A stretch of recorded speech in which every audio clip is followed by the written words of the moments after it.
know those small businesses that you love, but you don't know the story behind? Well, this one started in a totally unexpected way. We talked with the owner of the Swiss Chocolate Shoppe about how it all came together here in San Antonio.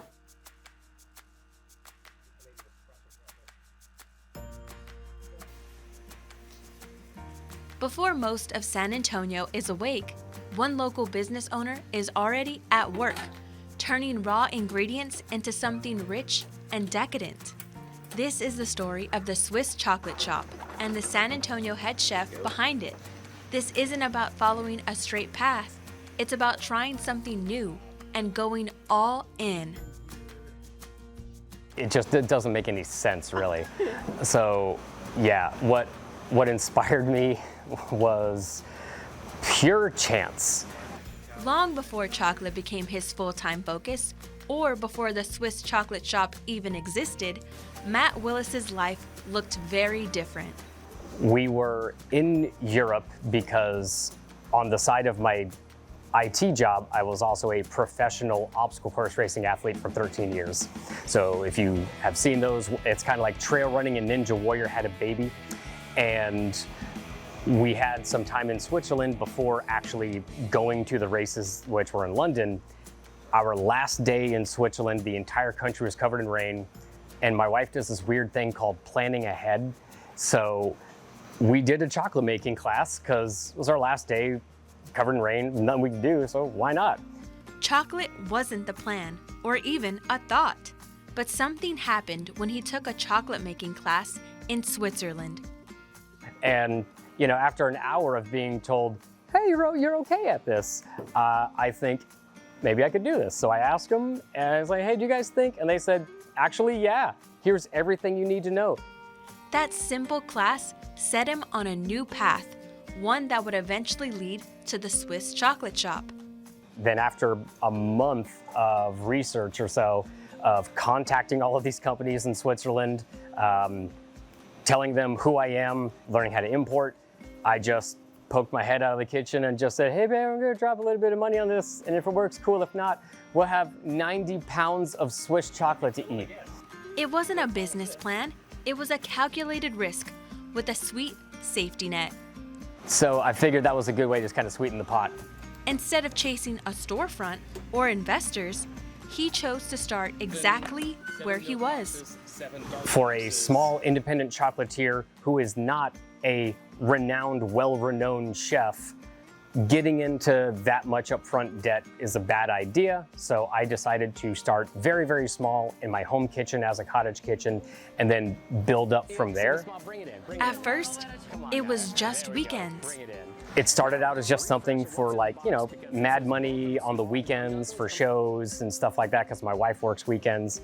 And now I have a 4,000 square foot production facility and multiple employees. Makes no sense, but it's been awesome this entire time.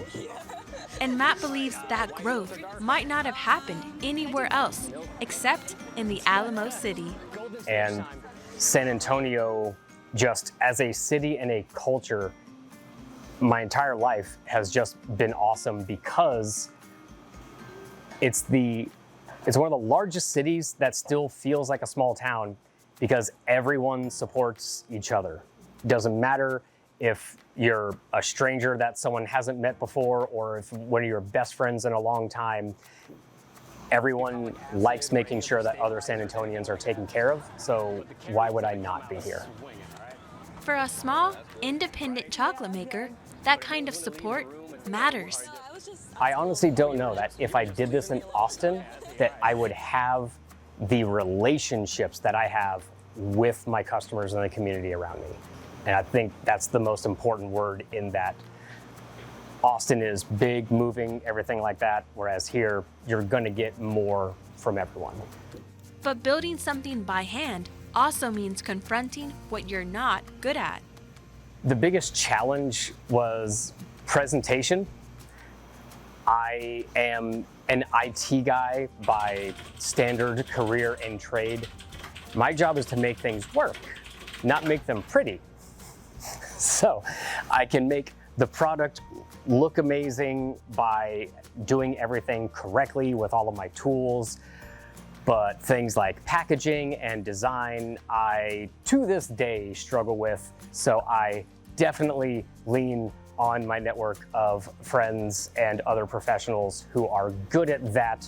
It's a process of learning and letting others help. I can never take a compliment. I always have to find a way to be like, it's not actually that, I can do better. And at the center of it all is the product, made carefully, intentionally, and with love. What do you think it is that sets, your business apart from, others?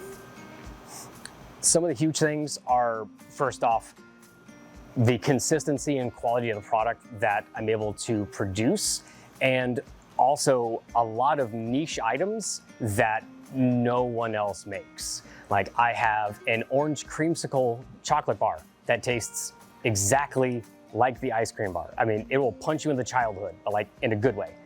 It's a form of luxury without being out of reach to everyday people. I don't want to charge the same as everyone else because I want everyone to be able to experience what I make. And if I'm going to make a luxury product, I still want it to be accessible. And I think that's definitely a market that is missed in the Venn diagram of just the culinary arts in general. You don't necessarily have luxury items that are everyday affordable or vice versa. So I tried to slot right in the middle of that. But as the demand grew, the workspaces shrunk. I started just in my home kitchen. So we had a 2,000 square foot house with a moderate sized kitchen. And after a year or so, we ended up building a bigger house with a bigger kitchen because I couldn't work out of that anymore. And within another 6 to 8 months of getting in that new house with dedicated space plus an extra pantry, not enough. And I had to move into a 2,000 square foot commercial kitchen. And we were there for a year and a half before that got too small. And now I'm in a 4,000 square foot facility and it's full. So we'll see how long this one lasts as well. But it's been an interesting kind of a hockey stick ride. And the menu didn't grow because of trends. It grew because of San Antonians. I followed my customers' instructions. I feel that that's the most important part of it, is listening to them and hearing what they like.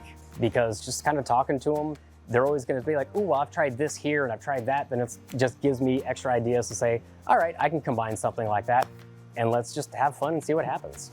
So what started in a home kitchen now reaches across the region, with Swiss Chocolate Shoppe products found in some of San Antonio's most popular spots. So we're retailed in Pullman Market at the Pearl, also High Street Wine Company, Rock and Dry at North Rim. We're in all the rooms of Hotel Emma, plus in general, like the Pearl Farmers Market, Sunset Ridge. But we also work with a bunch of vineyards out in Fredericksburg and Stonewall. But the expansion hasn't changed Matt's priorities. We have direct contracts with family farms, indigenous tribes, and co-ops throughout the world. And doing that costs more money than just buying straight cacao that you can get from anywhere. But I would rather have a product that is a little bit more expensive, starting in the $10, $11 range and kind of going up from there, rather than having a cheaper product that would be sourced in an unethical manner or even a questionable manner. The work is constant and the hours are long, but it's worth it. A typical day for me is I wake up around 3 in the morning and I live almost to Bernie and my shop is here by Cowboys Dance Hall, so it's a little bit of a drive. Get here around 4:15 in the morning, and I am here making chocolate, packaging everything, taking care of orders, shipping things out for all of our online stuff.